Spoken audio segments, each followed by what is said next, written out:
Have you ever made a mistake and your mind went completely blank because you didn't know how to say sorry in English?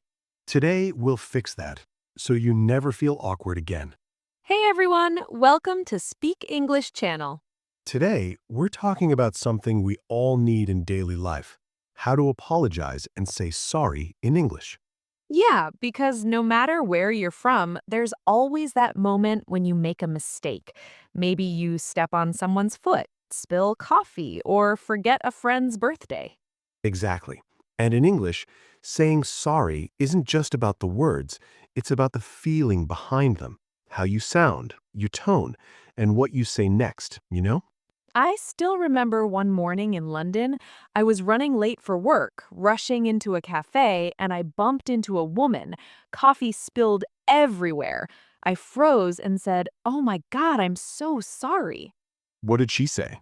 She smiled and said, "It's okay, no worries."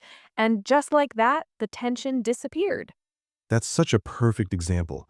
A simple sorry can fix a small mistake or heal a big one. So today, we'll explore real-life ways to apologize in English, from small things to serious ones, and how to sound natural and sincere. So stay with us till the end. You'll learn how to say sorry, how to respond, and even how to move on gracefully. Let's start with everyday situations, those small oops moments. Like when you accidentally walk into someone on the street, you can say, "Oops, sorry," or "Sorry about that." Or if you interrupt someone while they're talking, you can say, "Oh, sorry, go ahead," or "Sorry for interrupting." And if you arrive late to a meeting, say, "Sorry, I'm late, the traffic was crazy." You see how natural these sound? They're short, real, and friendly. You don't need to be perfect, just be honest. Now, when it's something more serious, we use stronger forms of apology. Yes. For example, if you forgot a friend's birthday, you could say, "I'm really sorry I forgot your birthday. I feel terrible." Or if you made a big mistake at work, say, "I want to apologize for the mistake. It won't happen again." Let's pause for a second. To say "I'm sorry" is easy, but to show you mean it, that's the real skill. Exactly. You can use your voice, a softer tone, slower speech.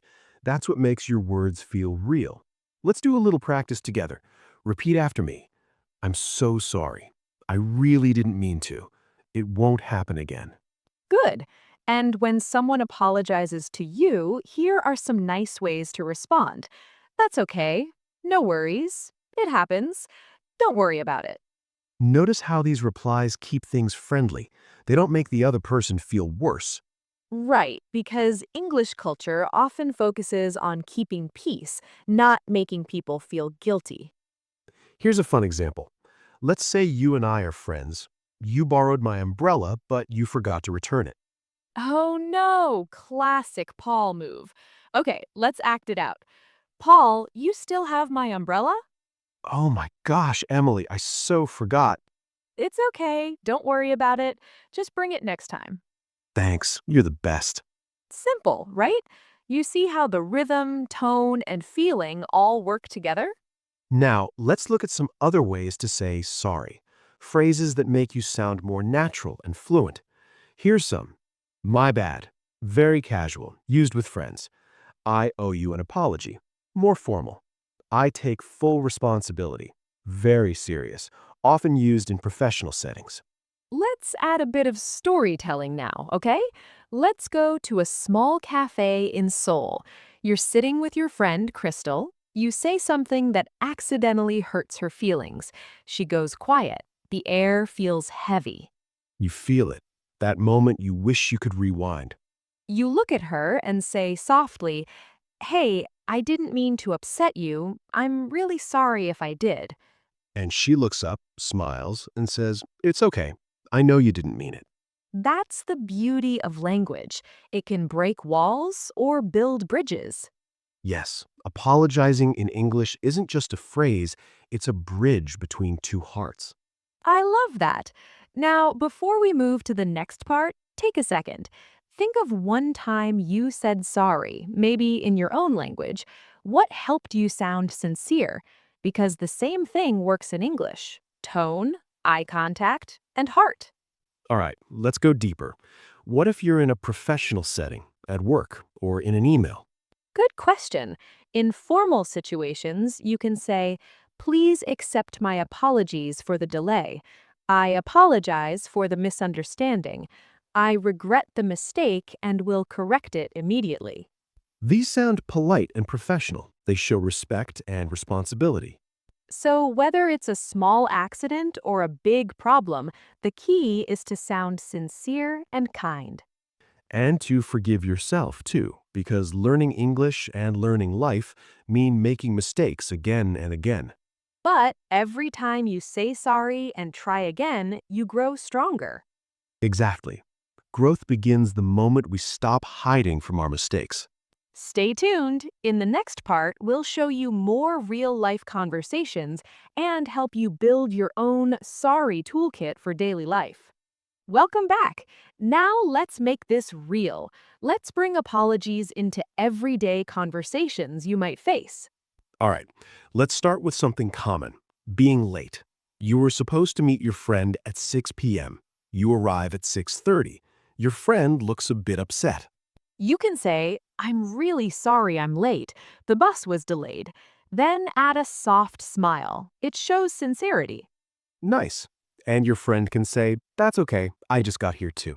Here's another. When you forget to reply to someone's message, you can say, "Sorry for the late reply. I've been so busy." Yes, or apologies for the delay, I missed your message. Okay, next situation.